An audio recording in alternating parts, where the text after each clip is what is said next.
I'm so glad you found your way here. Your subconscious is filing memories right now, while you rest, deciding what to keep, what to blend, and what to tuck away in secret places. You'll discover where your mind hides forgotten moments and understand why some memories feel closer than yesterday. Welcome to Sleepy Science Night. Wherever you are right now, perhaps wondering about lost childhood moments or feeling memories drift just beyond reach, allow yourself this exploration. We'll excavate 100 psychology facts about memory's hidden vaults. From the surface layer where last night's dreams still shimmer, to buried chambers where your earliest years rest in wordless whispers, to the deepest revelation where archaeologist and artifact become one. These gentle excavations of the mind create a community of peaceful archaeologists. A quiet like, subscribe, or sharing your thoughts helps other seekers discover this dig site and brings us closer to protect this sanctuary, one sleepy soul at a time. Your journey into your own depths inspires ours. Let yourself settle completely here. Feel your jaw unclench, your breath deepen naturally. You can let these thoughts drift past without holding them. Sense that soothing heaviness enveloping you, like your consciousness slowly dimming its brightness, thoughts dissolving into peaceful fog of approaching sleep, safe and undisturbed. Close your eyes and breathe deeply. You're standing at the entrance of an ancient temple, your own mind's ruins. Let your consciousness descend into cool darkness below. And now we begin. Every night, you become an archaeologist of your own mind. The moment you close your eyes and drift into REM sleep, which stands for rapid eye movement, your brain begins excavating the day's experiences. Your eyes flutter beneath closed lids, tracking images only you can see. Meanwhile, your brain waves shift into a pattern that looks remarkably similar to waking consciousness. Scientists using electroencephalogram machines, or EEGs, discovered this in 1953 at the University of Chicago. They found that during REM sleep, your brain is nearly as active as when you're fully awake, sometimes even more so. It's like a factory that never closes, just changes shifts. You'll cycle through REM sleep 4 to 6 times tonight, each cycle lasting longer than the one before. The first dig of the night begins about 90 minutes after you fall asleep, brief and shallow. By morning, you might spend 30 to 40 minutes in a single REM period, excavating deeply. Your muscles become paralyzed during REM sleep, a safety mechanism discovered in the 1960s. French neuroscientist Michel Jouvet found that a tiny region in your brainstem sends signals that essentially disconnect your motor neurons from your muscles. Only your diaphragm continues working so you can breathe, and your eye muscles remain active to create those rapid movements. This paralysis keeps you safely still while your mind creates entire worlds, protecting you from acting out your dreams. In rare cases where this system malfunctions, a condition called REM sleep behavior disorder, people physically enact their dreams, sometimes walking, talking, or moving violently. But for most of us, we lie perfectly still while our minds create entire worlds. Your body rests like an artifact under glass in a museum, preserved and protected, while your consciousness wanders freely through the ruins of memory. It's a beautiful paradox. Complete stillness housing complete motion. Dreams are your brain's way of brushing dirt off buried artifacts. During the day, you accumulate experiences, conversations, emotions, sensory details, problems to solve. These pile up like pottery shards scattered across an excavation site. Sleep researchers at the Massachusetts Institute of Technology, building on earlier work from the 1990s, demonstrated in detailed studies around 2001 that the hippocampus, a seahorse-shaped structure deep in your brain, replays the day's events during sleep. But it doesn't replay them exactly.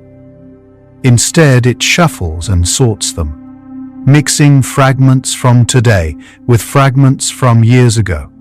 A face from this morning might appear in a childhood home. Your current boss might speak in your mother's voice. This isn't confusion, it's the excavation process. Your brain is testing connections, asking, does this new artifact belong with these old ones? What pattern emerges when we place them side by side? The surface layer of dreams feels bizarre because you're seeing memory fragments outside their normal context. Imagine an archaeological site where artifacts from different centuries rest side by side, a Roman coin next to yesterday's newspaper.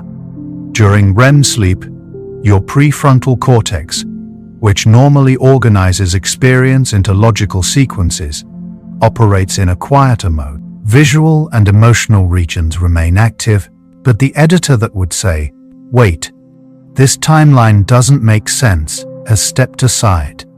This creates the signature strangeness of dreams, vivid imagery, intense emotion, but suspension of disbelief. Flying feels natural. Talking animals seem normal. Your sleeping brain moves through time this way, blending past and present into a single canvas where all eras coexist. Most people dream 4 to 6 times per night, though you typically only remember the dreams closest to waking. Memory researchers at the University of California, Berkeley, found that dream memories are fragile, lasting only about 10 minutes after you wake, unless you actively rehearse them. It's like excavating a delicate fresco that begins crumbling the moment it's exposed to air. The longer you wait to remember, the more it fades. This is why dreams feel so vivid in the middle of the night, but vanish by morning. You're not forgetting them because they're unimportant.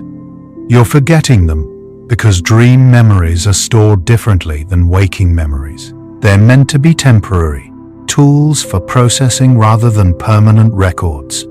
Still, some dreams persist for decades, surfacing unexpectedly like artifacts that refuse to stay buried. Your brain doesn't actually rest during sleep, it reorganizes.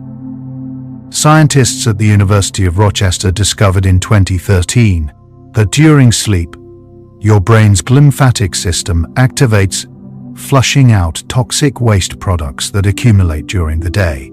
Cerebrospinal fluid flows through brain tissue like water through a sponge, carrying away cellular debris. Meanwhile, at the neural level, your brain is doing something even more remarkable. Synapses, the connections between brain cells that were strengthened during the day, get pruned and refined. Weak connections that aren't useful get weakened further or eliminated entirely. Strong connections that represent important learning get reinforced. Think of it as an archaeological dig in reverse. Instead of uncovering artifacts, you're deciding which ones to preserve in the permanent collection and which ones to leave buried.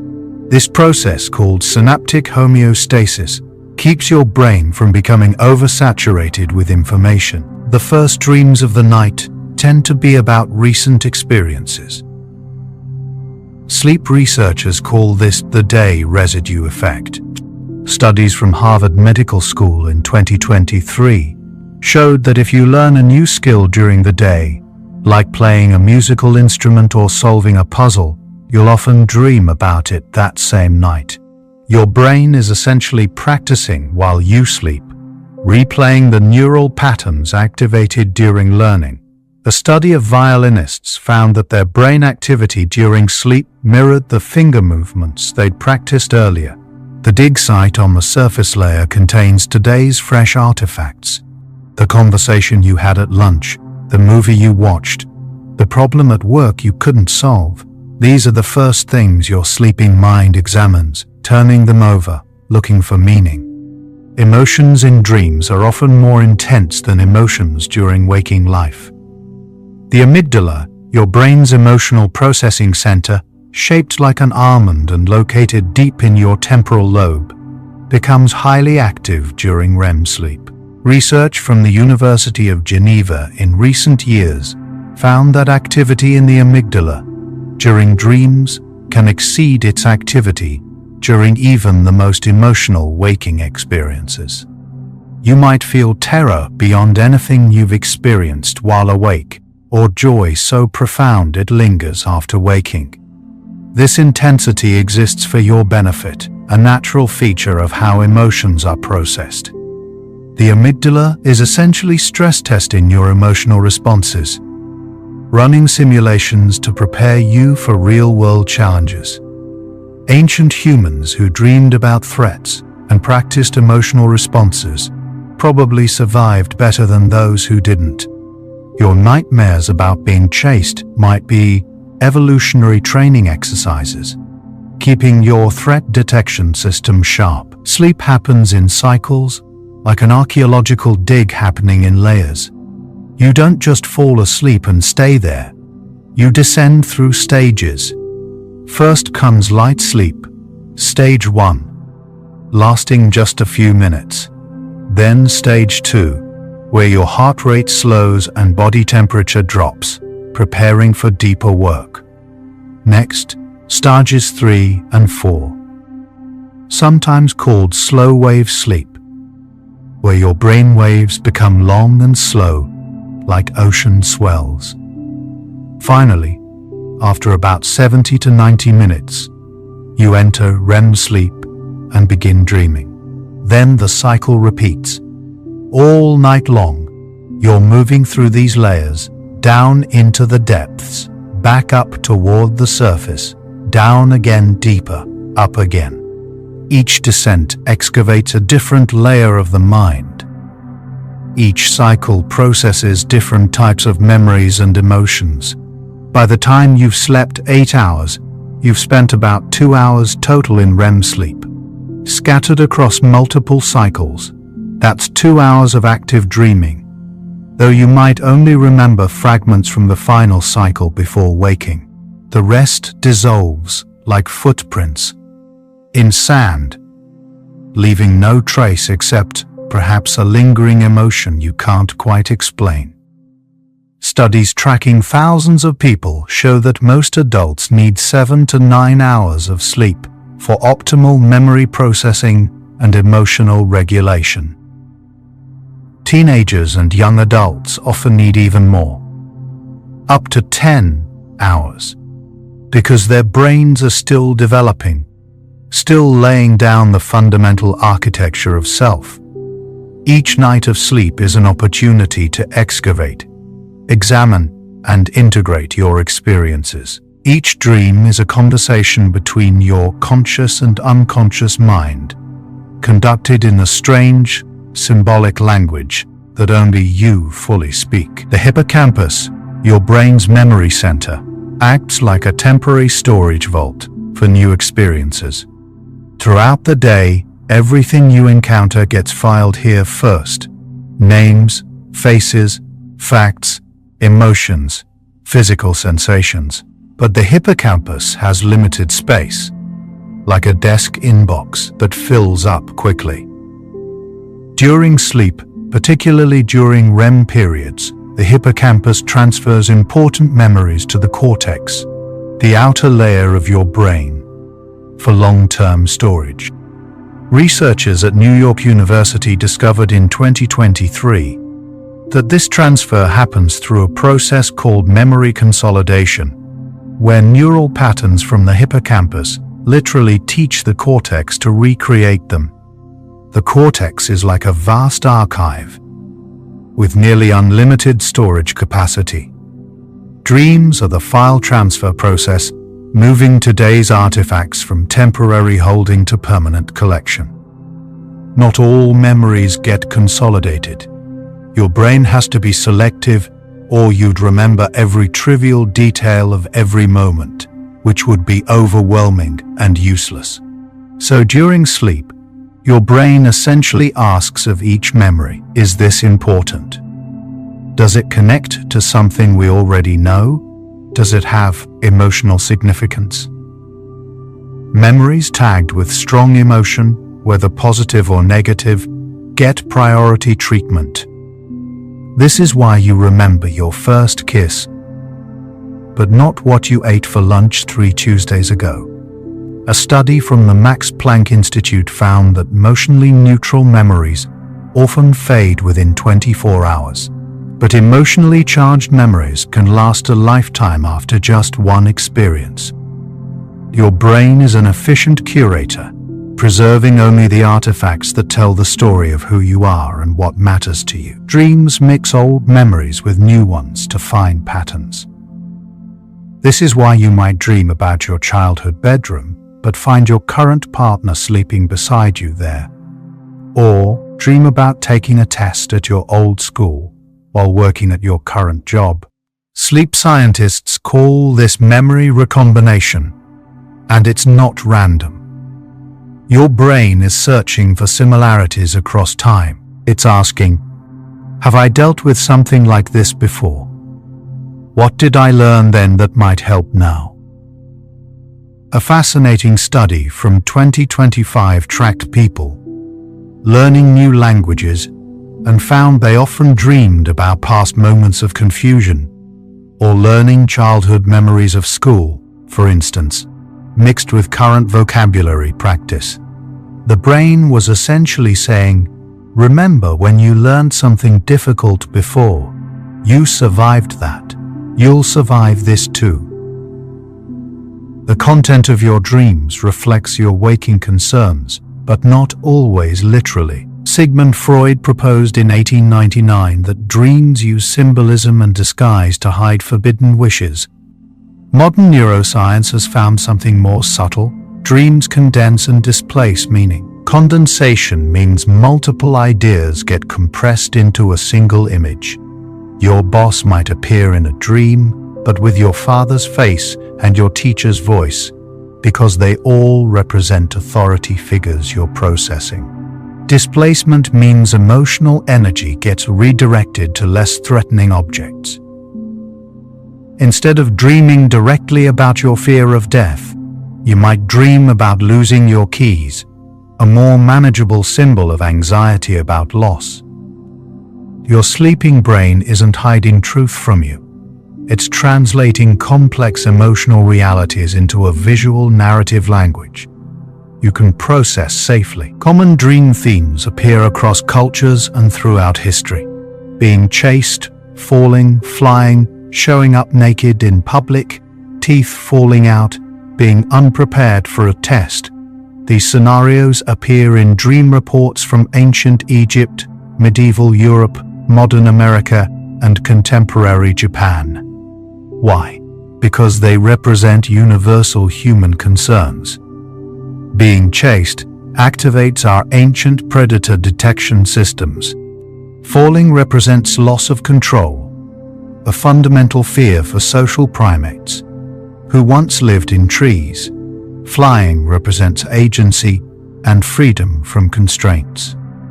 Nakedness represents vulnerability and fear of exposure. Recent surveys of over 50,000 dream reports found that despite massive cultural differences, these core themes remain remarkably consistent. Your individual dreams are yours alone, but you're dreaming in a language that's partly universal, partly personal, a dialect of the human condition. The sleeping brain creates complete sensory experiences from memory and imagination. Studies using functional MRI scans show that when you dream about seeing something, your visual cortex activates in patterns similar to actually perceiving that object while awake. When you dream about movement, motor regions engage. Your brain generates a fully realized simulated reality, so convincing that in the moment, it's indistinguishable from waking experience. During waking hours, your sensory systems constantly feed information to your brain. But during sleep, those inputs largely shut down. Your eyes are closed, your muscles are paralyzed, external sounds are dampened. So your brain essentially hallucinates, creating sensory experiences from memory and imagination. The observer and the observed arising from the same wellspring of consciousness. Time perception changes completely during dreams. You might experience what feels like hours in a dream that actually lasted only minutes of REM sleep. A study from the German Sleep Research Institute in 2023 found that subjective time in dreams is elastic, expanding and contracting based on emotional intensity rather than actual duration. Anxious dreams feel longer, pleasant dreams feel shorter. Sometimes you experience time loops where the same moment repeats.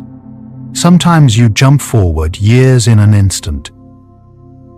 This happens because the prefrontal cortex, which normally helps you track time's linear progression, is less active during REM sleep. Without its organizing influence, time becomes fluid, more like memory itself, where childhood and yesterday exist in the same space, equally accessible, equally present. The dig site contains all layers simultaneously. You can't usually read in dreams or tell time accurately. Dream researchers discovered this curious fact in the 90s. When dreamers try to read text or check a clock, the words or numbers change, blur, or become nonsensical. This happens because reading and time-telling require the dorsolateral prefrontal cortex, the part of your brain responsible for working memory and sustained attention, which largely deactivates during REM sleep. Without it, written language becomes unstable, shifting like sand. Some lucid dreamers, people who become aware they're dreaming while still asleep, use this as a reality check. They try to read something, and when the text transforms or makes no sense, they know they're dreaming. It's a strange limitation. Your mind can create entire cities, conversations, and adventures, but it struggles to maintain a simple street sign long enough to read it. Dreams often lack a coherent narrative structure. They jump from scene to scene without explanation, shift locations abruptly, transform characters mid-conversation. This doesn't bother you while dreaming, because your brain's narrative-building functions are dampened. But when you try to recount a dream after waking, you often find yourself saying, "And then suddenly I was somewhere else," or "It made sense at the time, but now it sounds strange." Research published in Consciousness and Cognition suggests this fragmentation reflects how memory actually works. Memories aren't stored as linear narratives, they're stored as networks of associations. A smell connects to an emotion, connects to a place, connects to a person. Dreams reveal the natural, non-linear structure of your mind's archive. The archaeological dig doesn't proceed in orderly layers. It jumps wherever the next artifact catches attention. Despite their strangeness, most dreams are emotionally continuous with your waking life. If you're stressed during the day, you'll likely have anxious dreams. If you're content, your dreams tend to be calmer. A longitudinal study tracking people over 5 years found that major life changes, divorce, job loss, new relationships, moving to a new city, consistently appeared in dream content within days to weeks. But they rarely appeared directly. Instead, they manifested symbolically. Someone grieving a divorce might dream about losing luggage at an airport. Someone anxious about a new job might dream about being lost in a maze. Your unconscious mind is excavating these experiences, turning them over, examining them from different angles. The swirling surface imagery reflects carefully organized work below. The mind sorting artifacts from today into the permanent archive of self. Sigmund Freud called dreams the royal road to the unconscious, suggesting they revealed hidden desires and repressed memories. His 1899 book, The Interpretation of Dreams, proposed that dream content disguises unacceptable wishes, making them safe to experience. While modern neuroscience has moved beyond many of Freud's specific theories, his core insight remains valid. Dreams do reveal something about the mind's deeper operations. But rather than hiding truths from your conscious mind, dreams are your brain's attempt to integrate truths into it. Contemporary research views dreams not as coded messages requiring expert interpretation, but as natural byproducts of memory consolidation, emotional regulation, and neural housekeeping. You are not being deceived by your own mind. You are witnessing it at work, organizing the day's excavation into the permanent archive of self. Carl Jung, Freud's student who later diverged from his teacher, proposed that dreams draw from a collective unconscious, the shared reservoir of human symbols and myths. He noticed that patients who knew nothing about ancient mythology would dream images and scenarios that appeared in myths worldwide: the wise old man, the great mother, the hero's journey, the shadow self.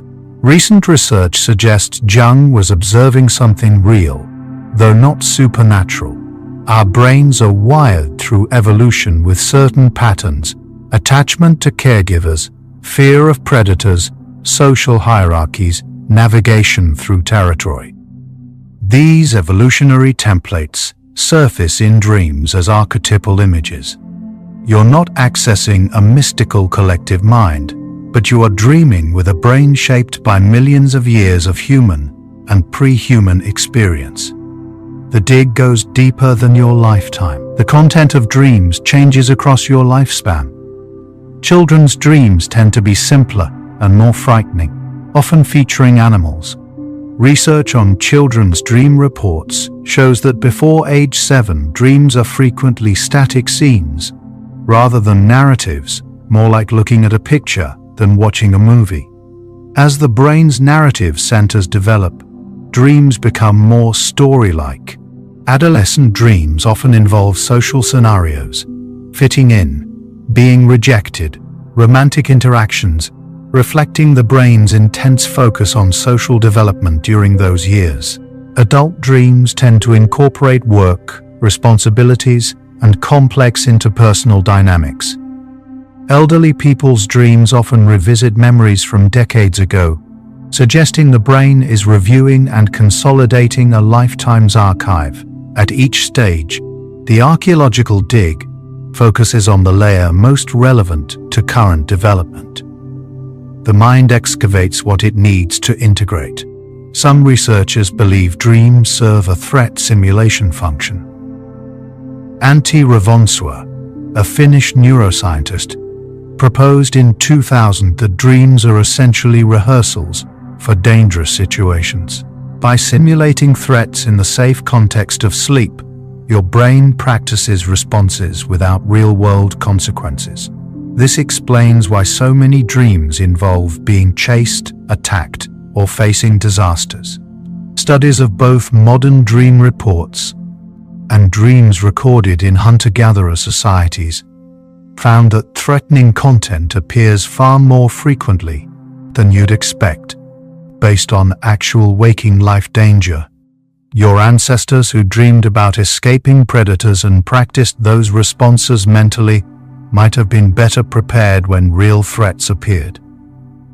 This ancient survival mechanism persists even though most of us no longer face daily predators. Your brain still runs the drills, excavating scenarios from the deep evolutionary past, so the surface layer reveals vivid, bizarre, emotionally intense imagery, but beneath it, patterns emerge. Dreams aren't random firings of a sleeping brain. They're systematic processing of experience, emotion, and memory. your hippocampus replays the day's events. Your amygdala processes emotional content. Your visual cortex generates imagery. Your motor cortex stays active, even while your muscles are paralyzed. All of this happens in cycles throughout the night, each REM period digging a little deeper.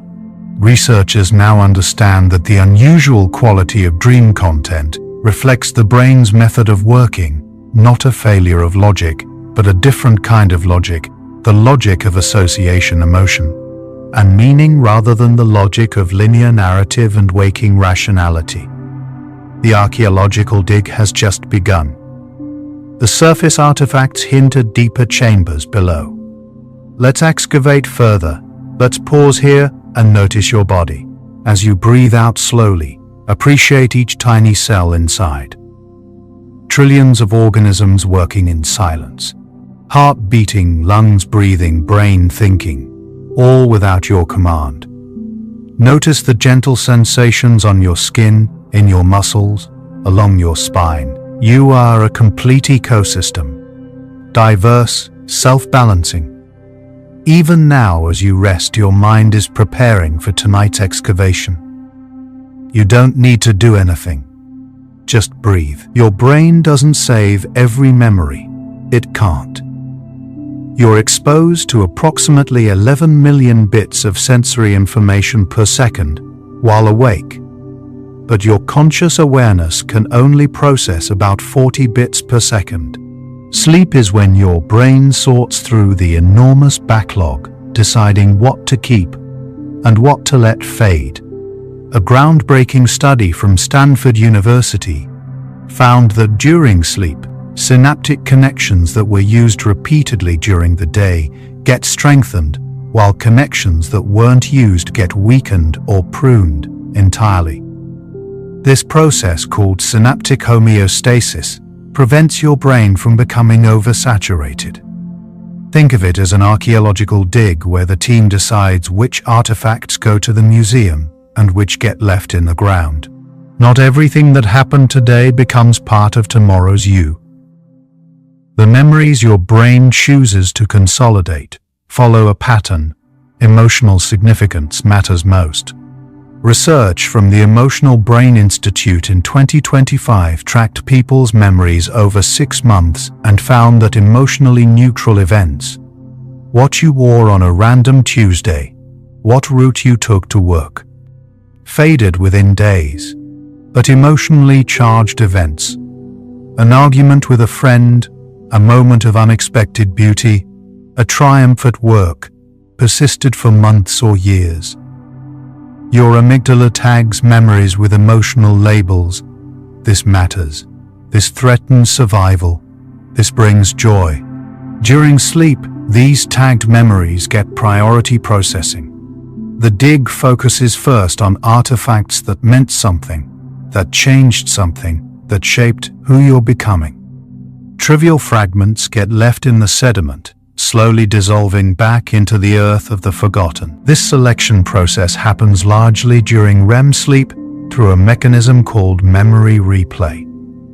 Scientists at MIT, using tiny electrodes implanted in rats' brains, discovered that neural patterns activated during the day replay during sleep at accelerated speeds, often 6 to 20 times faster than during waking experience, with the speed varying by sleep stage. It's as if your brain is watching a high-speed replay of today's events, deciding which plays deserve to be saved in the highlight reel. Human studies using fMRI scans confirmed the same process. When people learned to navigate a virtual maze during the day, their hippocampus showed the same activation pattern that night during REM sleep, compressed and repeated. Your sleeping brain is literally practicing reinforcing the neural pathways it wants to keep. The dig site shows signs of previous excavations, the same ground examined repeatedly. But memory consolidation doesn't just strengthen into existing knowledge networks. It integrates them into existing knowledge networks. This is called schema integration. Let's say you learn something new during the day, how to use a new software program. That night, your brain doesn't just save the steps you learned. It connects this new knowledge to everything you already know about technology, problem solving, patterns, and interfaces. Recent research from sleep laboratories in Germany found that people who slept after learning performed better not just at recalling what they'd learned, but at applying it creatively to new situations. Sleep didn't just save the memory, it wove it into the tapestry of understanding. The new artifact doesn't just sit alone in the museum. It gets placed in a context related to other artifacts, incorporated into the larger story the collection tells. Dreams are the visible part of this integration process. When you dream about bizarre combinations, your childhood teacher explaining your current work project, your old house containing new furniture, you're witnessing your brain building bridges between old and new knowledge. These combinations aren't meaningless. They're your mind asking, how does this connect to that? What pattern emerges when we place these two things side by side? A study published in Current Biology in 2025 had people play Tetris before sleep. Later, both regular players and complete novices dreamed about falling blocks, but their dreams differed. Novices saw the blocks themselves, while experts saw abstract patterns and strategies. Sleep integrated the new experience differently based on existing knowledge. The same artifact means different things depending on which layer of the excavation you're working in. Some dreams recur, the same scenario, the same fear, the same frustration appears. These recurring dreams are like particularly stubborn artifacts that refuse to be fully excavated. They usually reflect unresolved emotional content. Research from the Sleep and Dream Database, which has collected over 40,000 dream reports since 1996, found that recurring dreams most often involve being chased, falling, being lost, or failing at something important. These themes represent ongoing concerns, feeling threatened, lacking control, searching for direction, fearing inadequacy. The dream recurs because the emotional issue hasn't been resolved or integrated. Your brain keeps returning to the dig site, keeps brushing dirt off the same artifact, keeps asking, what does this mean? How do I make peace with this? When do I finally understand it well enough to file it away? Sometimes recurring dreams stop suddenly when the underlying issue resolves. People report that dreams about being unprepared for exams disappeared after leaving school and establishing careers. Dreams about childhood homes faded after fully processing grief over parents' deaths. Dreams about being chased stopped after confronting real-life sources of anxiety. The dream wasn't the problem, it was highlighting a problem. Like a museum curator, repeatedly pointing to an artifact that hasn't been properly catalogued yet. Once you address the waking concern, whether through therapy, life changes, personal growth, or simply time passing, the dream often vanishes. The artifact gets properly filed, its meaning integrated, its emotional charge neutralized. The excavation at that particular site concludes. Your sleeping mind can move on to other layers, other chambers, other fragments, awaiting examination. Dream content varies by culture, suggesting that while the mechanism is universal, the specific imagery draws from individual experience and cultural context. Comparative studies of dream reports across cultures, from Japan to Brazil, Finland to South Africa, reveal striking differences in surface imagery. Japanese participants reported more dreams about group harmony and social obligation. Brazilian participants dreamed more about family gatherings and celebrations. Finnish participants had more dreams involving nature and solitude. South African participants' dreams reflected more diverse ethnic and linguistic interactions. But across all cultures, the emotional themes remained similar: anxiety about belonging, fear of rejection, joy in connection, grief over loss. The surface artifacts differ. The specific symbols, scenarios, images, but the deeper strata reveal the same human concerns excavated in different cultural dialects. Your personal symbol system develops over time, creating a dream language unique to you. Water might represent peace to one person and danger to another, depending on personal history. Houses often represent the self, different rooms as different aspects of personality, but the specific meaning depends on your experiences with homes. A fascinating study from 2025 had participants keep dream journals for 6 months, while also recording daily emotional states. Analysis revealed that each person's dreams developed consistent personal symbolism. One person always dreamed about cars when feeling out of control. Another dreamed about losing teeth when feeling vulnerable. Another dreamed about childhood pets when seeking comfort. Your unconscious mind develops its own vocabulary, its own way of representing inner states. The archaeological dig reveals artifacts whose meaning is known only to you. This personal dream language can actually be decoded, not by dream dictionaries claiming universal symbols, but by paying attention to your own patterns. Dream researchers now recommend keeping a dream journal not to find hidden meanings, but to recognize your own recurring metaphors. If you dream about being unprepared 3 times in 1 month, notice what's happening in your waking life during those times. Chances are you're facing situations where you feel inadequate or unprepared. The dream isn't predicting the future or revealing a deep secret. It's reflecting what your mind is actively working through. You become your own archaeologist, learning to read your own dig site, recognizing which artifacts appear repeatedly and what they represent in your personal history. The pattern emerges through attention, patience, and honest self-reflection. Nightmares deserve special attention in the archaeological dig, because they often mark the deepest, most difficult excavations. A nightmare isn't just a bad dream. It's defined by waking you up and causing significant distress. Research from the American Academy of Sleep Medicine shows that about 85% of adults experience occasional nightmares, but only about 5% have frequent nightmares that disrupt sleep quality.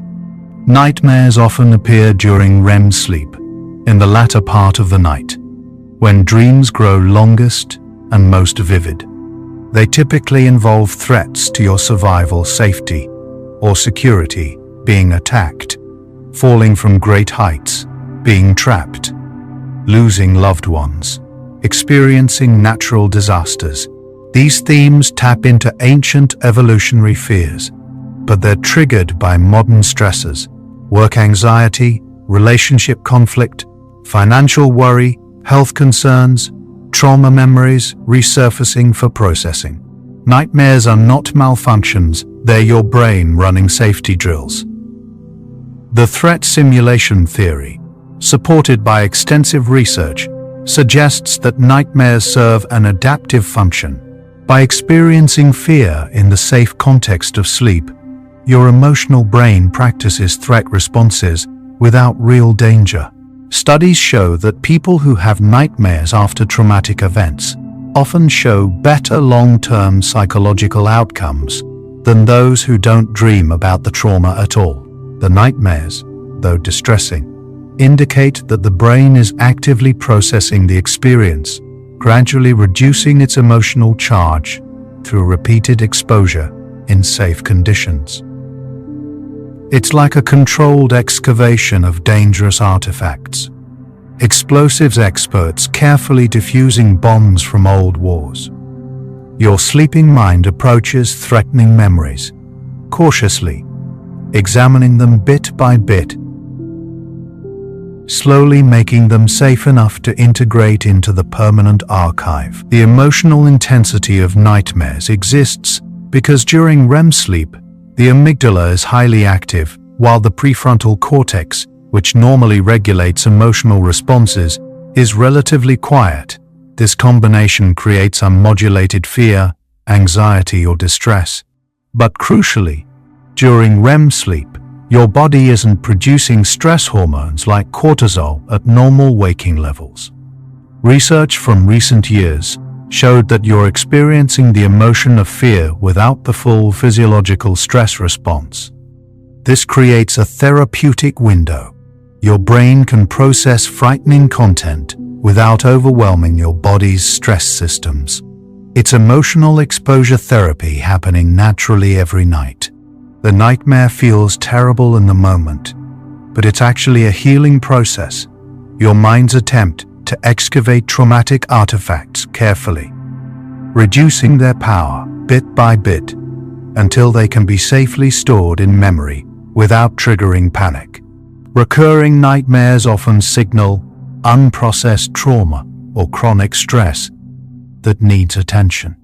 While occasional nightmares are normal and even healthy, nightmares that persist nightly for weeks or months may indicate that the brain's natural processing system is overwhelmed. This is common in post-traumatic stress disorder, where the traumatic memory is so emotionally charged that repeated dream processing doesn't reduce its intensity. Instead, it keeps triggering the same fear response. In these cases, therapy can help. Image rehearsal therapy, developed in the 1990s and refined through 2025 clinical trials, has people rewrite their recurring nightmares while awake, changing the ending to something neutral or positive, then rehearsing this new version before sleep.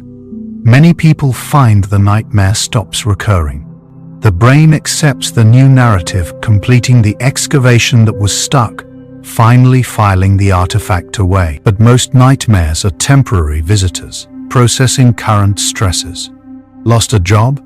You might dream about falling or being lost. Conflict with a friend. Dreams of being chased or attacked, big presentation coming up. Dreams of being unprepared or exposed. These aren't prophecies or hidden psychological problems. They're your mind's night shift, dealing with the day's emotional residue. Research tracking people through stressful life transitions showed that nightmare frequency increases during the transition, but returns to baseline once the situation resolves or the person adapts. The dig site becomes particularly active when new, difficult artifacts arrive. But as they're processed, integrated, and filed, the frantic excavation calms. Your sleeping brain is doing exactly what it should, protecting you by preparing you, strengthening you through simulated adversity, making you resilient by letting you practice fear in safety. The pattern beneath the terror is care. You're still here with me, thoughts still flickering like candlelight, descending deeper through the layers. Just notice. Don't judge, just notice where your mind is. We're excavating consciousness itself, the very thing doing the digging. Strange, beautiful, perfectly calm. The archaeologist and the ancient city are the same. Let's drift downward together. Into the hidden chambers below. Deep in the excavation, we reach the hidden chamber where the brain stores what it couldn't process while awake.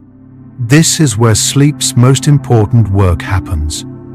The hippocampus can only hold memories temporarily, like a staging area at an archaeological dig. During sleep, especially during slow-wave sleep and REM sleep, memories transfer from the hippocampus to the cortex for permanent storage. But this isn't a simple copy-paste operation. The brain selects, edits, and integrates. Neuroscientist Matthew Walker at UC Berkeley describes it as the hippocampus teaching the cortex. Neural patterns fire in the hippocampus and the cortex learns to recreate them, like an apprentice learning from a master. Once the cortex can recreate the pattern independently, the hippocampus can let go, making room for tomorrow's experiences. Without sleep, this delicate transfer never completes. The hippocampus fills with new experiences, but has no quiet time to teach the cortex, like a teacher with students who never rest long enough to absorb the lesson. Information arrives, but doesn't settle into lasting understanding. Studies of medical residents working 24-hour shifts show dramatically impaired memory for procedures they learned during those shifts. The information went into the hippocampus, but never made it to the cortex, like artifacts arriving at the dig site, but never transported to the museum. Eventually they're lost, overwritten by the next day's experiences. This is why staying awake all night before exams is counterproductive. You might retain information just long enough to take the test, but without sleep, that knowledge won't consolidate into lasting understanding. Dreams reflect this memory transfer process. When you dream about studying, working, or practicing a skill, you're often witnessing consolidation in action. Musicians dream about music. Athletes dream about their sports. Students dream about their coursework. But the dreams don't replay events exactly, they remix them, combining new learning with old knowledge. A pianist learning a new piece might dream about practicing, but the piano morphs into one from childhood, or the music blends with a song learned years ago. This remixing isn't confusion, it's integration. The brain is asking, where does this new skill fit in my existing knowledge? What other skills relate to it? How is this like things I already know how to do? The dream is the visible surface of deep learning happening below, the mind excavating connections between past and present competence. Emotional memories receive special handling in the hidden chamber. The amygdala tags them as important, and during sleep, they're processed differently than neutral memories. Research published in Nature found that emotional memories get preferentially consolidated. They're more likely to transfer to long-term storage than emotionally neutral memories of the same day. But there's a twist. The emotional charge often gets reduced during consolidation. You remember the event, but with less intensity. Psychologists call this sleep-dependent emotional habituation. You still know the dog scared you, but the fear lessens. You remember the embarrassing moment, but the shame fades. Sleep doesn't erase painful memories, but it takes the edge off, making them bearable.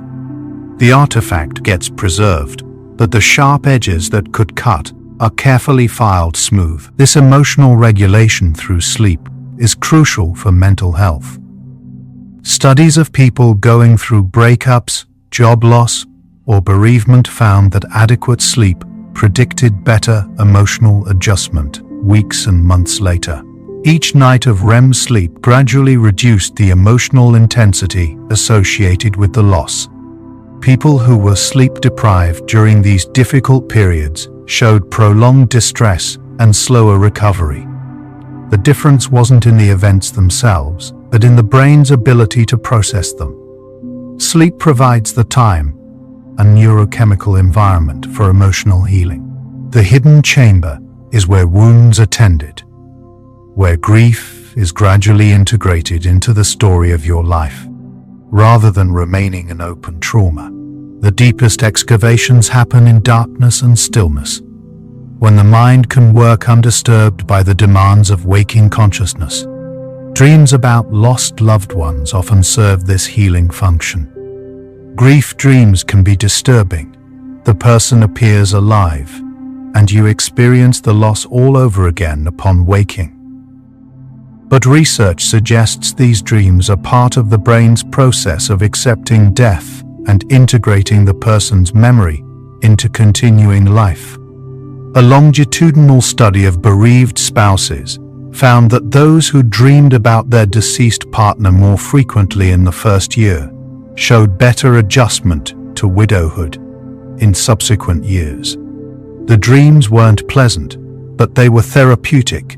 Each dream was another small excavation of the relationship, sorting through memories, preserving what matters, gradually building a version of the person that can exist in memory without requiring their physical presence. The archaeological dig reconstructs what was lost, finding a new form for it to inhabit. Freud was right that dreams involve emotional content your conscious mind struggles to process, but wrong about why. He believed dreams disguised forbidden desires to make them acceptable to consciousness. Modern neuroscience shows something different. Dreams don't disguise, they translate, they convert abstract emotional states into concrete visual narratives. Because that's how the brain naturally thinks. You can't see anxiety directly, but you can dream about being unprepared for a test. You can't touch grief, but you can dream about searching endlessly for something lost. The dream isn't hiding the emotion. It's representing it in the brain's native language of imagery and story. The hidden chamber doesn't contain secrets kept from you. It contains experiences being actively processed, translated from raw feeling into integrated memory. Jung's concept of the shadow self, the parts of yourself you don't acknowledge, also appears in modern dream research, though understood differently. Research shows that dreams often feature aspects of yourself you suppress during waking life. The anxious person dreams of being confident. The controlled person dreams of letting go. The people pleaser dreams of saying no. These aren't predictions or wishes, exactly.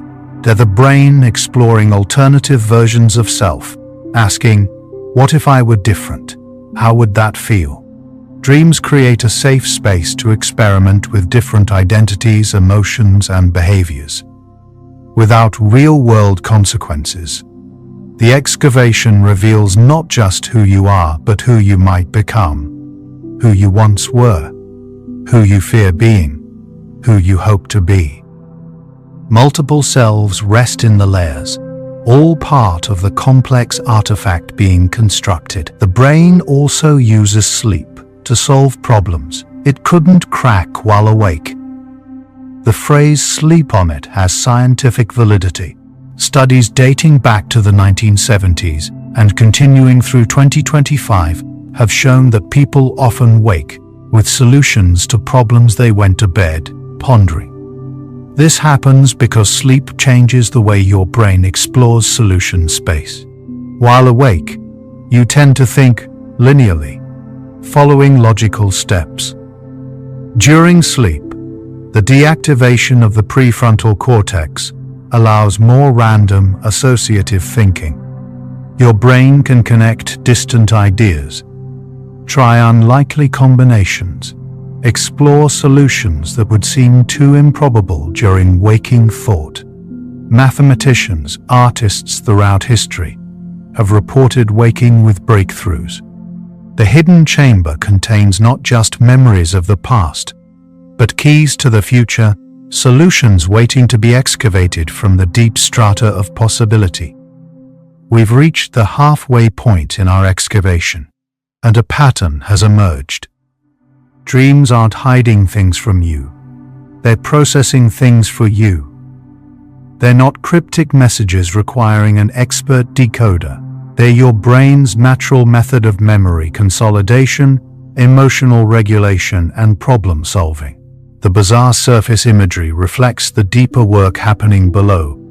Memories being transferred from temporary to permanent storage, emotional intensity being reduced to manageable levels, new experiences being integrated into existing knowledge networks. problems being explored through associative rather than linear thinking. The hidden chamber isn't locked to keep you out. It's a workspace where the night shift does its most important labor, and you are both the worker and the worksite, both the archaeologist, brushing away sediment, and the ancient artifact gradually being revealed. We descend further still, halfway down now. Breathe slowly and feel yourself suspended between waking and sleeping, between the surface and the depths. Imagine the space inside your skull, where dreams flicker like shadows on cave walls. Even when everything seems empty, this space is full of invisible activity. Neurons firing, memories consolidating, emotions being gently reshaped. You don't need to understand the process. Just witness it. You are the ancient temple and the explorer within it. Both sacred space and pilgrim rest in this knowing. Now we continue the descent. What we call the subconscious isn't a separate entity with its own agenda. It's simply the parts of your brain's processing that happen outside conscious awareness. Neuroscientists estimate that about 95% of brain activity is unconscious. Your conscious mind, that voice in your head, your sense of deliberate control, is like the tip of an iceberg. The massive structure below the waterline is equally you, just operating in ways you don't directly perceive. During sleep, the balance shifts. The conscious mind dims, and the unconscious processes become more apparent, surfacing in dreams. The subconscious isn't hiding things from your conscious mind. It's doing different work that consciousness would actually interfere with. The artifact we're excavating is unified, one brain, one mind, but with many layers of operation. Modern brain imaging has made the invisible visible. Functional MRI scans can now detect which regions of the brain are active during different sleep stages. In 2013, researchers at Kyoto University made a breakthrough.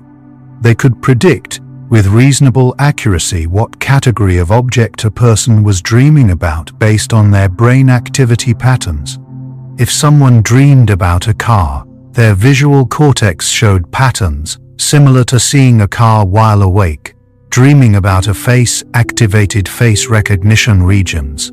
This research, pioneered in Kyoto and advanced significantly by UC Berkeley researchers through 2023, demonstrated that dreams aren't mystical experiences beyond scientific study. They're brain states that can be measured and are partially decoded. The archaeological dig can now use ground-penetrating radar, seeing beneath the surface without disturbing the layers. But brain scans can't read your specific thoughts or see your actual dreams. They can detect broad patterns. This person is probably dreaming about movement or visual imagery is occurring, but they can't capture the subjective experience, the narrative, the emotions, the meaning. This is important because it reveals dreams' dual nature. Physically, they're measurable brain states, electrical and chemical activity following predictable patterns.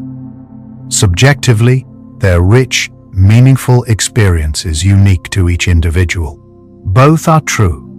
The artifact is both material and meaningful, both physical and personal. A brain scan shows you the neurons firing, the regions activating, but only you can describe what it felt like to fly, what it meant to encounter your childhood self, why that particular symbol made you weep or laugh upon waking. Scientists are getting closer to visual reconstruction of dreams. A 2023 study from UC Berkeley used AI to reconstruct rough images of what people were seeing while awake based on fMRI scans, then applied the same technique to sleep. The results were blurry and abstract, but recognizable basic shapes, colors, compositions that matched what dreamers reported seeing. This isn't mind reading, it's pattern recognition. The AI learned which brain activity patterns correspond to which visual features, then made educated guesses about dream content. Still, the technology has profound limitations. It can't capture emotion, narrative, or meaning, the very things that make dreams significant to the dreamer. The excavation tools can reveal the physical structure of the artifact, but not the culture that created it, or the beliefs it represented. Your personal dream symbols develop through experience and can't be decoded by universal dictionaries.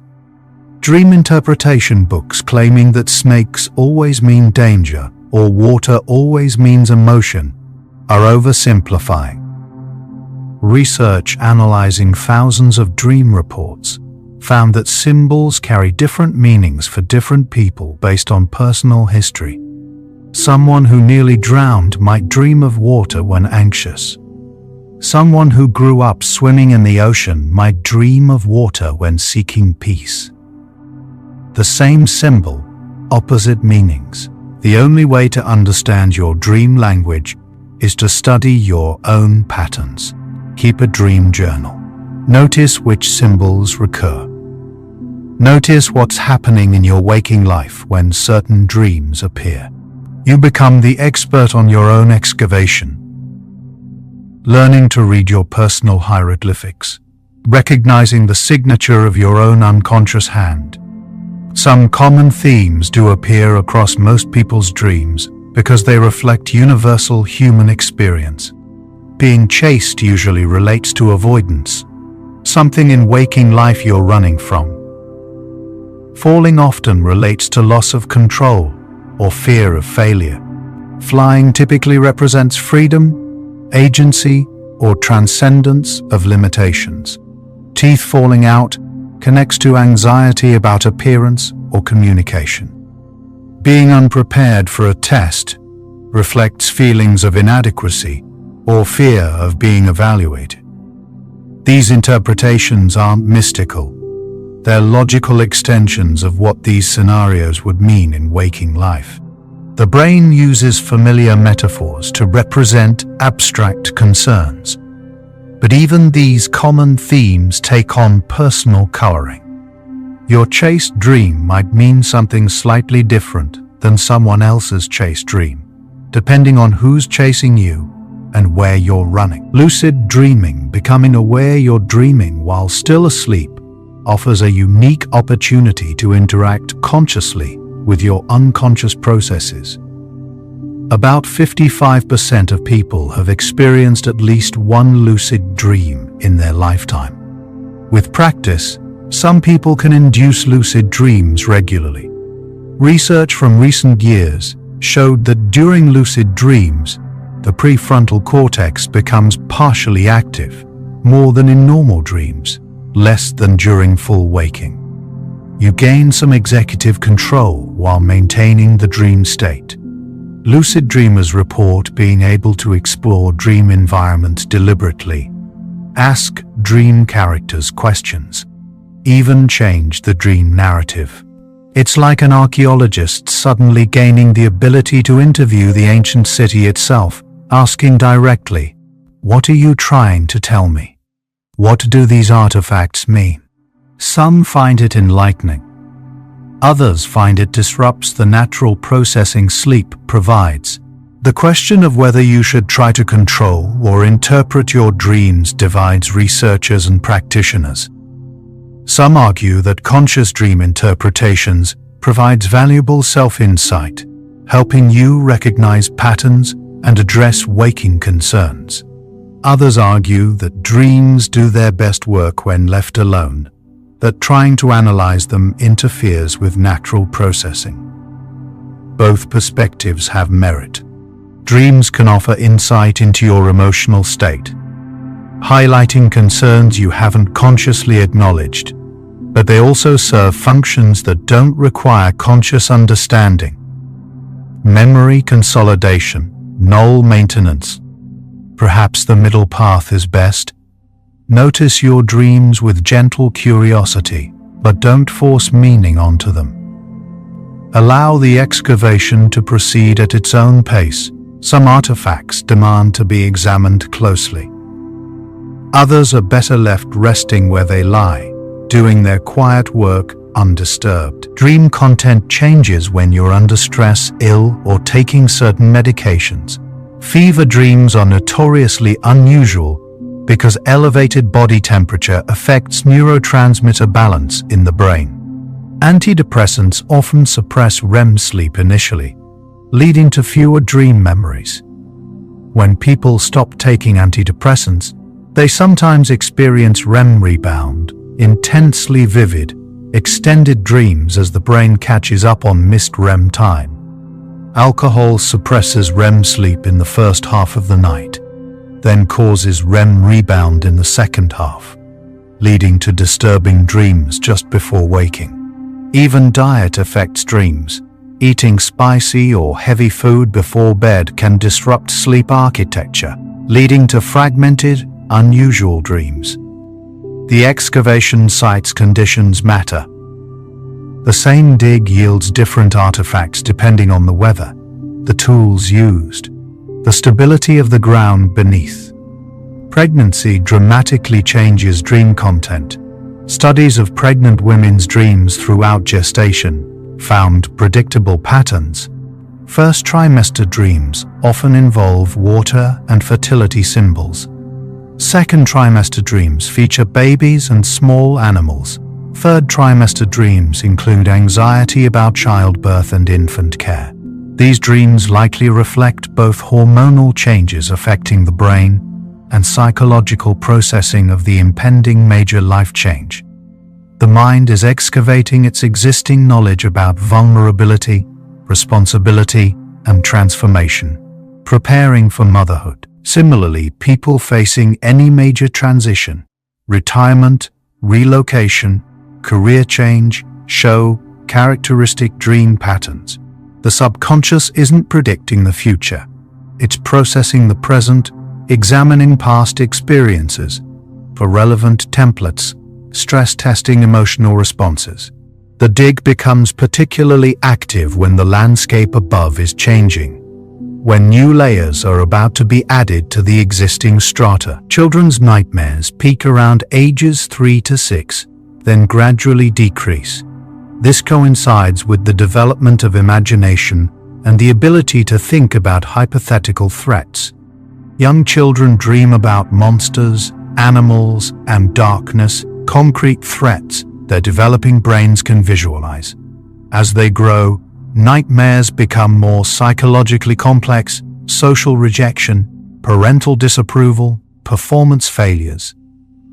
By adulthood, nightmares typically center on realistic concerns, relationship problems, job loss, health worries.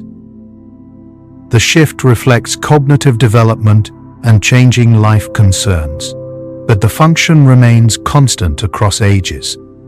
The brain excavating potential threats, processing fears in safe contexts, building emotional resilience.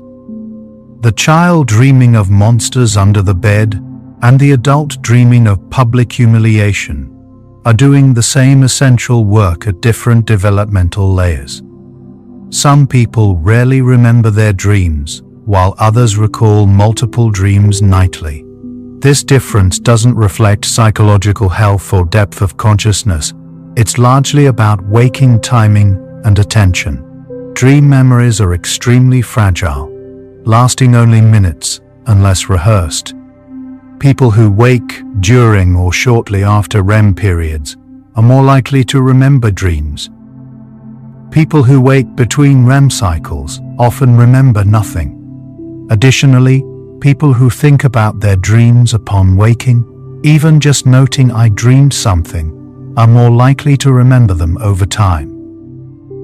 The practice of attention strengthens the neural pathways involved in dream recall. You're not excavating more artifacts if you remember more dreams. You're just keeping better records of the dig. Both approaches are valid. Dreams can incorporate external stimuli, weaving real sensations into the narrative. The alarm clock becomes a phone ringing in the dream. Rain on the window becomes a waterfall. A partner's movement becomes a dream character approaching. This incorporation usually happens in ways that maintain the dream's emotional logic rather than waking you. Research from recent years found that the sleeping brain tries to explain external stimuli within the dream framework as long as possible, preserving sleep. Only when the stimulus becomes too intense or persistent does it break through and cause waking. It's as if the archaeological dig continues even when it starts raining, the workers incorporating the rain into their understanding of the site, rather than immediately stopping work.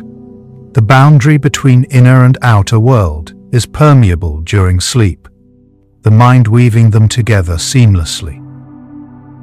The transition between waking and sleeping, called hypnagogia when falling asleep, hypnopompia when waking, produces some of the strangest experiences. During these threshold states, you might hear voices, see faces, feel presences in the room, or experience sleep paralysis where you're conscious but can't move. These aren't supernatural, they're your brain transitioning between states, with some systems awake while others sleep. The muscle paralysis of REM sleep might activate before full unconsciousness or persist briefly after waking. The visual and auditory centers might fire while consciousness returns. These threshold experiences might explain many historical accounts of unusual nighttime encounters, the mind transitioning between states, creating vivid, memorable sensations. The threshold between layers of the excavation is unstable, prone to shifts and unusual formations that can seem otherworldly but are perfectly natural features of the changing ground. Dreams may serve creative functions beyond memory and emotional processing. Many artists, writers, musicians, and scientists report creative breakthroughs in dreams. Paul McCartney claimed the melody for Yesterday came to him in a dream. Dmitri Mendeleev reportedly dreamed the arrangement of the periodic table. Mary Shelley's idea for Frankenstein emerged from a nightmare. Recent research suggests these aren't anomalies, but natural products of how the sleeping brain makes connections. Freed from waking logic and linear thinking, the mind can combine ideas in novel ways. The excavation doesn't just preserve what was, it reveals new possibilities, combinations that couldn't emerge in daylight's harsh glare. Creativity requires both focused work and wandering exploration. Sleep provides the wandering, the unconscious recombination that conscious effort alone cannot achieve. Problem solving during sleep works best when you've engaged with the problem before sleeping. Studies show that simply being told a problem before bed doesn't lead to dream solutions. But if you actively work on the problem during the day, thinking about it, attempting solutions, engaging with its complexity, your sleeping brain continues the work. This is called incubation. You seed the problem into your unconscious mind, then step back and let the excavation proceed. The key is balancing effort and release. Work hard during the day, then trust the night shift to continue without your conscious oversight.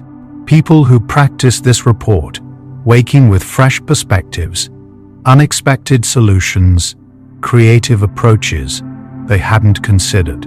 The artifact reveals different features depending on the angle of light, and sleep provides different illumination than waking consciousness offers. What dreams reveal about your subconscious, then, is not hidden secrets, but ongoing work. They show you what your brain is actively processing, recent memories being consolidated, emotions being consolated, the Ben Pei. The subconscious isn't a locked vault containing your true self. It's a workshop where multiple aspects of mind collaborate on the project of you. Some work happens consciously, some work requires daylight's clarity, some requires darkness's freedom. Dreams are the visible traces of the night shift's labor. Not the work itself, but the evidence that proves work is happening. The archaeological dig reveals what's being built as much as what's being uncovered. You are not discovering a finished artifact. You are the artifact still being crafted, layer by layer, night after night. Modern neuroscience has moved away from the idea that the unconscious mind is fundamentally different from or opposed to conscious mind. They're not separate entities, but different modes of processing. Consciousness is slow, deliberate, serial, processing one thing at a time with focused attention. Unconsciousness is fast, automatic, parallel, processing multiple streams simultaneously without directed attention. You need both. Consciousness for novel problems requiring deliberation, unconsciousness for rapid pattern recognition and well-learned skills. Dreams occur when unconscious processing becomes perceptible because the noise of conscious processing has quieted. It's not a revelation of the hidden, it's a shift in what's audible. In the excavation's deep silence, you can hear the quieter tools at work, the brush and trowel rather than the jackhammer. The integration of multiple memory systems during sleep creates the sense of a unified self despite constant change. Every day you gain new experiences, lose old memories, shift perspectives, change opinions. Yet you feel like the same person. This continuity is partly constructed during sleep. As new memories integrate with old, your brain updates your narrative, the story you tell yourself about who you are. They explore how today's experiences fit into the ongoing story of your life. Sometimes this requires rewriting earlier chapters, seeing past events in new light. The person you were at 8, 18 and 80 are all different, yet all recognizably you. The excavation reveals multiple historical layers, all belonging to the same site, the same civilization, evolving across time. This explains why memories change over time even without new information. Research in reconsolidation theory, confirmed through studies in recent years, shows that every time you recall a memory, it becomes temporarily unstable and must be restored. During this restorage, it can be modified, details added, removed, or altered based on your current context and emotional state. Sleep is a major period of reconsolidation. Memories recalled during the day get processed that night, potentially changing in the process. You're not discovering accurate historical records in the excavation. You're finding artifacts that have been handled, moved, reinterpreted by countless generations. The dig reveals not objective past, but remembered past, filtered through layers of subsequent experience. The artifact and the archaeologist reshape each other through the very act of excavation. False memories can be created during sleep, especially if you're exposed to suggestion before sleeping. Studies have shown that people can develop detailed memories of events that never happened if they're given narrative suggestions and then sleep on them. The sleeping brain, in its effort to integrate and consolidate, might weave the suggestion into existing memories, creating a false recollection that feels completely genuine. This isn't a failure of the system. It's a feature. Your brain prioritizes coherent narrative over perfect accuracy. A mostly accurate memory that makes sense is more useful than fragmented, contradictory, accurate details. The excavation aims to understand the civilization, not preserve every pottery shard exactly where it fell. Sometimes the reconstruction requires educated guesses, artistic interpretation. The goal is meaning, not mere data preservation. Dreams can also reveal physical health issues before you consciously recognize them. There are documented, though rare, cases of people dreaming about specific body parts that later showed signs of illness. One woman dreamed repeatedly of a dog biting her breast. She later discovered a tumor in that exact location. These aren't psychic predictions, they're your brain detecting subtle signals. Your unconscious mind monitors countless internal sensations that don't reach conscious awareness. Slight pain, unusual sensations, subtle changes in normal function. These might surface in dreams as symbols and scenarios. Your brain translates the abstract sensation, something unusual in left breast, into a narrative image. The excavation sometimes brings attention to early indicators of structural instability that require care before visible damage occurs. As you age, dream content and sleep architecture both change. Older adults spend less time in REM sleep, leading to fewer and shorter dreams. The dreams they do have often feature more past than present. Childhood memories, long dead relatives, places from decades ago. This might reflect the brain's work of life review, organizing and preserving memories before neural capacity declines. It might also reflect older adults' tendency to reminisce and process mortality. The excavation near the end of life focuses on the deeper, older layers, ensuring the foundation is properly documented before the site is abandoned. There's something poignant in this. The aging mind returning to its origins, finding comfort in the earliest strata, making peace with the whole timeline of the dig. The question, what do dreams reveal about your subconscious, assumes separation, a conscious you trying to understand an unconscious you. But the research suggests unity. You are one integrated system, with multiple processes, most of them unconscious. Dreams reveal what the entire system is doing when the noisiest part, consciousness, quiets down. They show memory consolidation, emotional processing, problem solving, creative recombination, narrative revision, physical monitoring. This isn't hidden from you to keep secrets. It's happening outside awareness because consciousness would interfere. You can't deliberately decide which memories to consolidate. You'd keep everything or discard crucial information. The subconscious isn't a mysterious other. It's you, doing the work you can't do consciously, the night shift keeping the excavation running, while the day shift rests. The artifact we've been excavating, the subconscious, the unconscious. The dreaming mind is not separate from the conscious mind examining it. The archaeologist is the ancient city.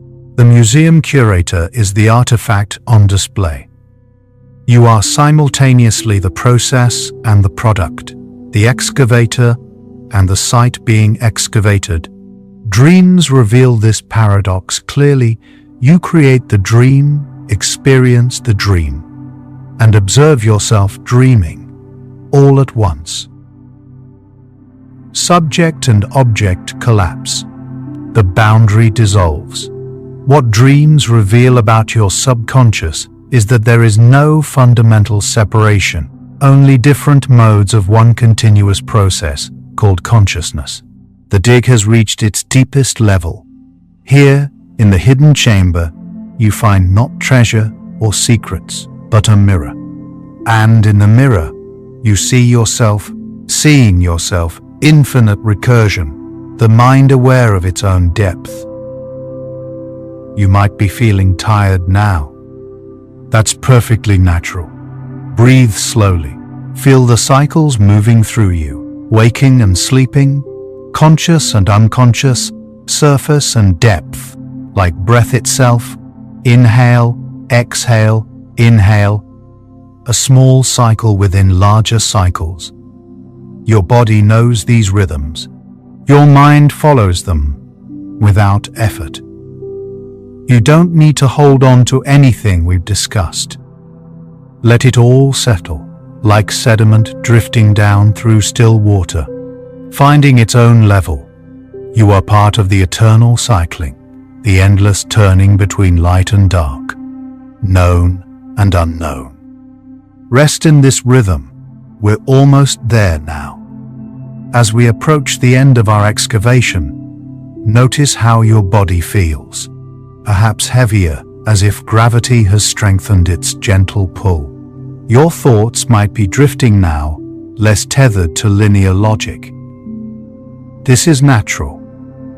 Your brain is already beginning its nightly work, preparing for the excavation that happens every time you close your eyes. You don't need to remember everything we've explored. The understanding matters more than the details. Dreams aren't mysteries to solve, but processes to witness.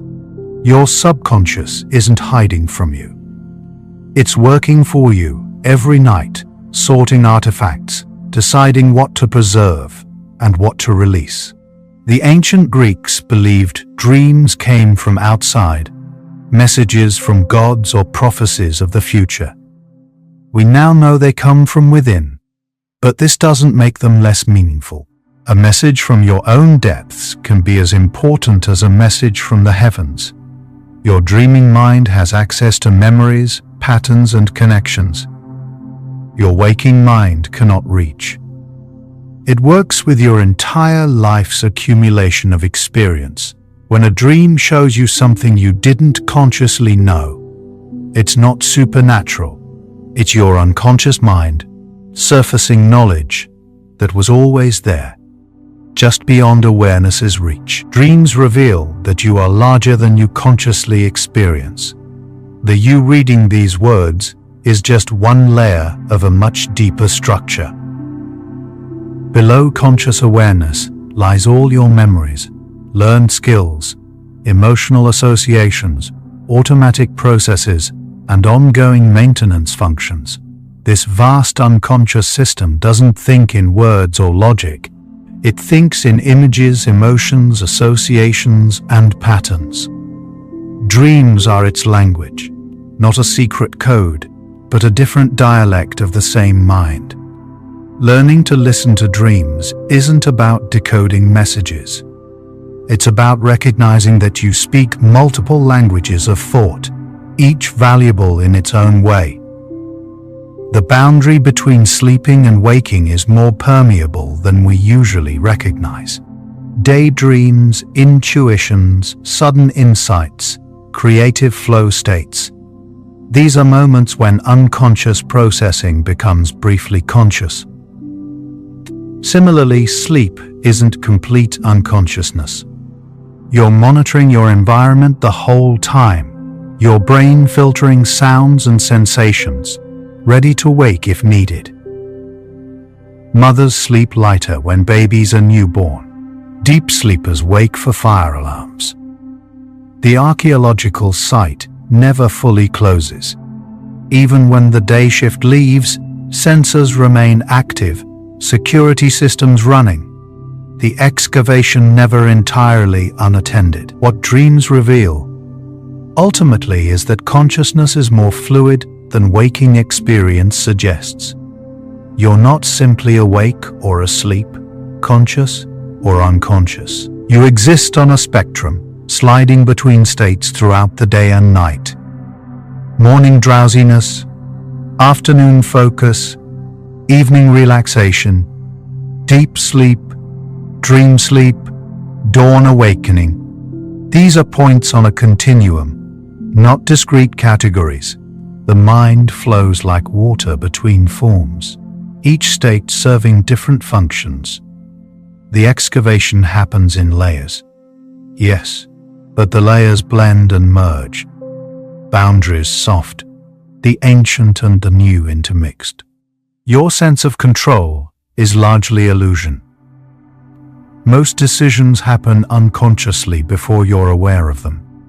Studies show that brain activity can predict simple motor choices several seconds, in some cases up to 7 seconds, before conscious awareness of having decided, though complex decisions show different patterns.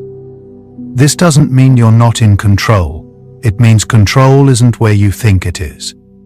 The conscious mind is more like a narrator than an author explaining choices after they're made, rather than making them in the first place. Dreams reveal this clearly. Your unconsciousness writes the story, and consciousness experiences it. This might sound unsettling, but it's actually freeing. You don't have to consciously manage every aspect of existence. Your heart beats without instruction. Your immune system fights infections without direction. Your memory consolidates without effort. Dreams process emotions without your deliberate control. Most of you runs itself with quiet wisdom, the way rivers flow and lungs breathe, automatically, efficiently, needing no conscious oversight. Consciousness handles novelty and complexity. Unconsciousness handles everything else. Trust the night shift. They've been doing this work since before you were born, since before language existed, since before humanity emerged.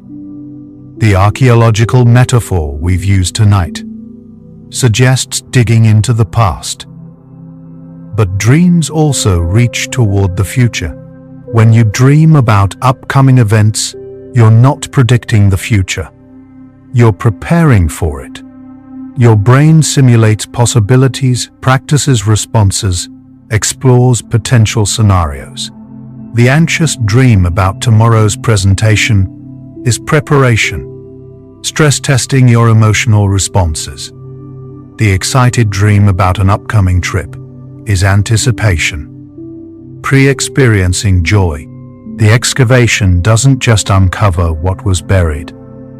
It also prepares the ground for what will be built. Some researchers propose that consciousness emerged evolutionarily to imagine the future rather than understand the past, a hypothesis still debated in cognitive science. Animals with consciousness can simulate scenarios. Dreams might be the original form of this, the brain's first attempts at simulation. When you dream, you're using humanity's oldest virtual reality system, running scenarios in safe mode. The person you'll be tomorrow is partially constructed in tonight's dreams. As your brain processes today and prepares for what comes next, the artifact being excavated is still being shaped. Dreams also reveal that the past is never truly past. Childhood memories surface in adult dreams. Deceased loved ones visit regularly.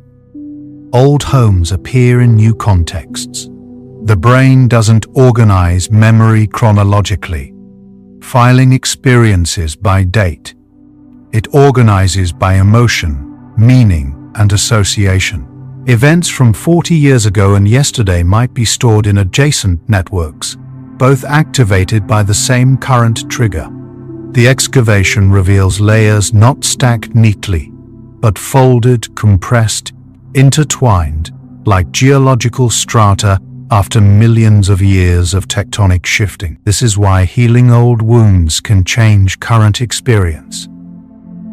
Therapy, meditation, deliberate memory work.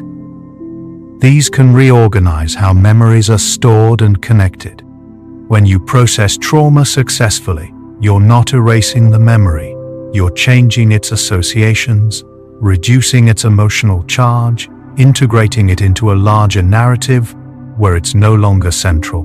Sleep helps with this integration. Each night's dreams continue the work, gradually shifting the landscape of memory, moving artifacts from painful excavation sites to peaceful museum displays.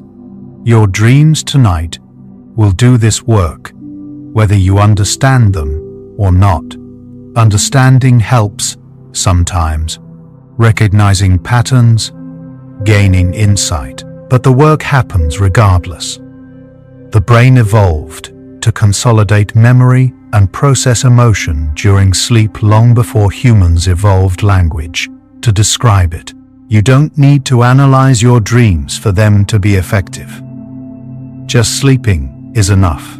The excavation proceeds in darkness and silence, the archaeologists working diligently while the museum above sleeps, unaware of the preservation happening below. If you remember dreams tomorrow morning, notice the feeling more than the content. The unusual plot matters less than the emotional tone. Did you wake anxious, peaceful, sad, excited? That feeling is the message. The unconscious communicates primarily through emotion, not logic. A nightmare about being chased isn't about the specific pursuer.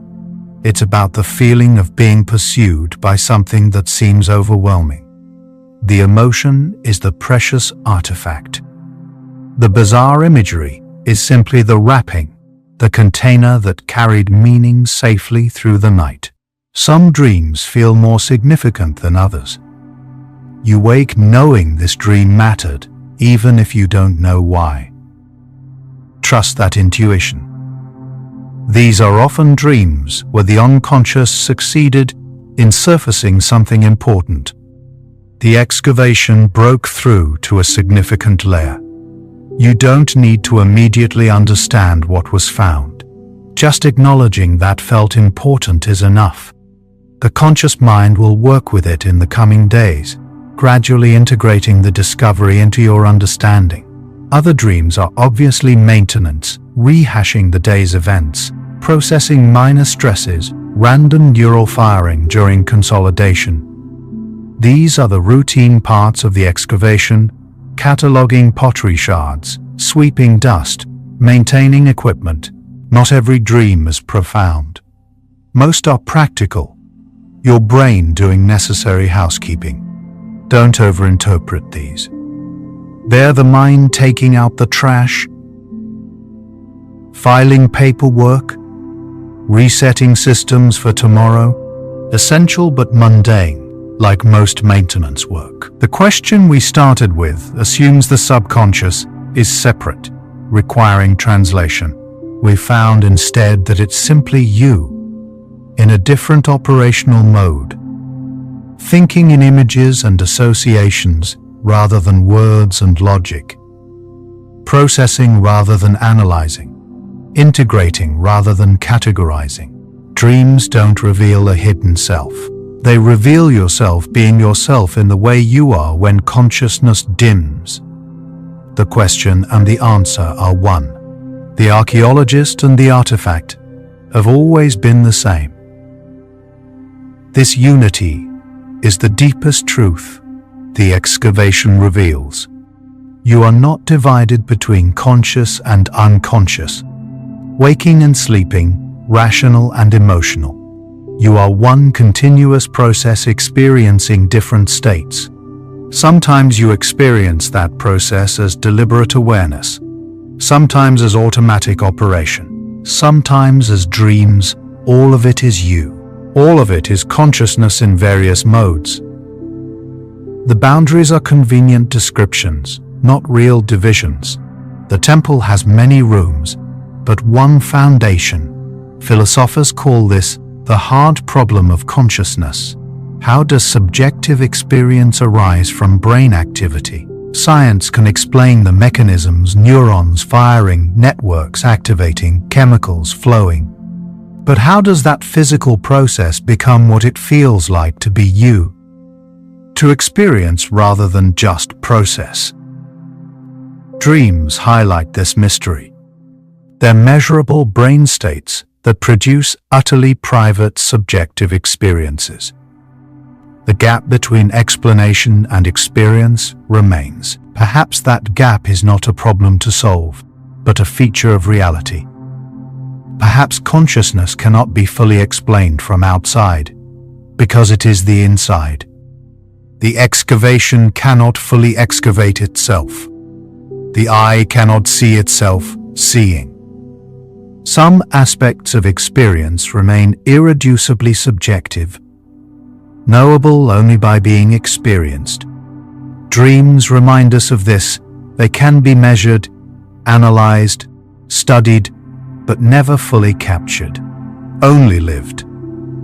What dreams reveal about your subconscious is that you are mystery and mechanism both. You are brain activity that can be scanned and also experience that can only be felt. You are process and presence, object and subject and archaeologist. Both. Always both. The paradox isn't a failure of understanding. It's the nature of consciousness itself, irreducibly dual, forever both thing and experience of thing. Tonight, as you sleep, billions of neurons will fire in patterns. Chemicals will flow through synapses. Memories will consolidate. Emotions will be processed. All of this can be measured, and you will dream. You will experience worlds, emotions, narratives. All of this cannot be measured, only felt. Both are real. Both are you. The temple is both stone and sacred space, both structure and meaning. You don't need to understand any of this to benefit from it. Sleep happens. Dreams happen. Processing happens. Healing happens. All automatically, reliably, every night of your life. Understanding is a gift, but not a requirement. The excavation doesn't need the archaeologist's comprehension to continue. The artifact is being carefully preserved whether or not anyone fully understands its significance. Trust the process. As you drift towards sleep now, let go of questions. Let go of trying to understand or remember. Your brain knows what to do. It's been doing this every night since before you were born, since before you had words to describe it.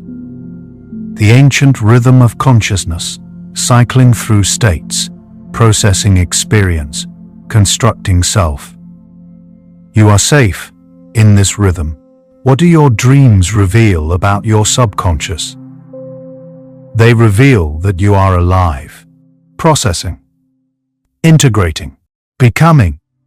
They reveal that you are more than you consciously know, deeper than you can articulate, wiser than you realize. They reveal that beneath awareness tremendous work happens. Care you didn't request. Healing you didn't direct. Wisdom you didn't earn, but inherited. They reveal that consciousness observing itself dream is perhaps the universe observing itself, matter becoming aware of its own existence, looking back at its own origins, asking questions about its own nature. You are the cosmos excavating itself, the ancient night sky, wondering at its own vastness. Every dream is a small miracle, the universe experiencing itself subjectively, privately, intimately. And every morning you wake. The archaeologist and the artifact open their eyes together. Another day begins. Another night will follow. The excavation continues. And that is exactly as it should be. And so, our quiet excavation through the layers of dreaming consciousness comes to a gentle close. We've descended from the surface of unusual imagery to the hidden chambers where memories consolidate and emotions are healed, discovering along the way that the archaeological dig and the ancient city are one and the same. From the first strange dream fragment that greets you in early REM sleep, to the deepest revelation that consciousness cannot fully excavate itself, we've glimpsed how dreams are both measurable mechanism and irreducible mystery, both brain process and lived experience, both automatic function and profound meaning. Dreams remind us that most of life happens below awareness, in the quiet work of neurons and networks, in the automatic wisdom of systems older than language. The brilliant night shift operates while consciousness rests, preserving what matters, releasing what doesn't, preparing tomorrow's version of you. Without dreams, without this nightly processing, memory would fail, emotion would overwhelm, and the self would fragment. By pausing to notice, we glimpse the extraordinary care built into ordinary existence. In these final moments, take the deepest breath you can. As deep as possible, think about unity. Every dream you've ever had, every memory you've ever processed, every emotion you've ever integrated, all part of one continuous stream of consciousness flowing through time. Think about the unity of every sleeping mind tonight, billions of humans dreaming simultaneously, each in their private world, yet all using the same ancient brain mechanisms. You are not alone in the universe of minds. You are connected in ways deeper than words, older than culture, more fundamental than separation.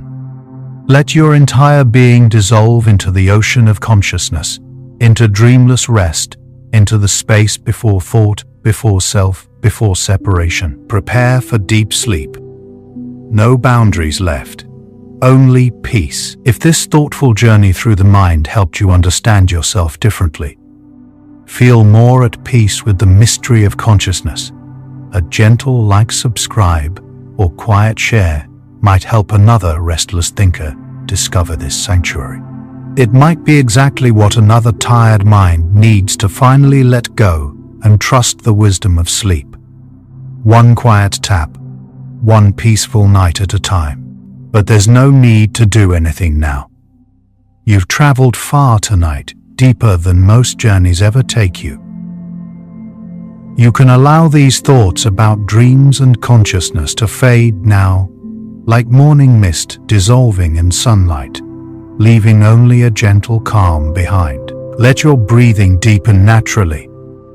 Let your body feel heavier, as if the earth's gravity has increased its hold on you, pulling you down into soft darkness, into restful stillness.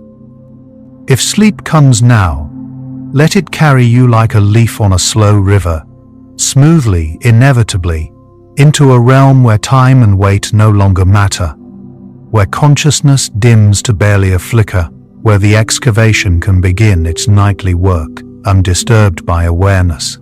If your eyes are still open, the next video is waiting for you, ready to continue the journey through peaceful science. But if they're closed, stay there. Stay in the darkness that feels safe and warm. The darkness where your brain does its most important healing. Tomorrow, dreams will still be waiting. Mysteries intact. Memory consolidation will still happen. Your subconscious will still process emotions, solve problems, construct the narrative of your continuing self. But tonight belongs to stillness. Tonight belongs to the quiet work that happens when you stop trying, stop understanding, stop being anything other than a body breathing softly in the dark. Rest well, peaceful archaeologist. And remember, you are both the ancient temple being discovered and the explorer walking its corridors. You are both the question consciousness asks about itself and the mystery that cannot be fully answered. You are both process and presence, mechanism and meaning, brain and mind, and something that transcends both. Dream deeper with bedtime science.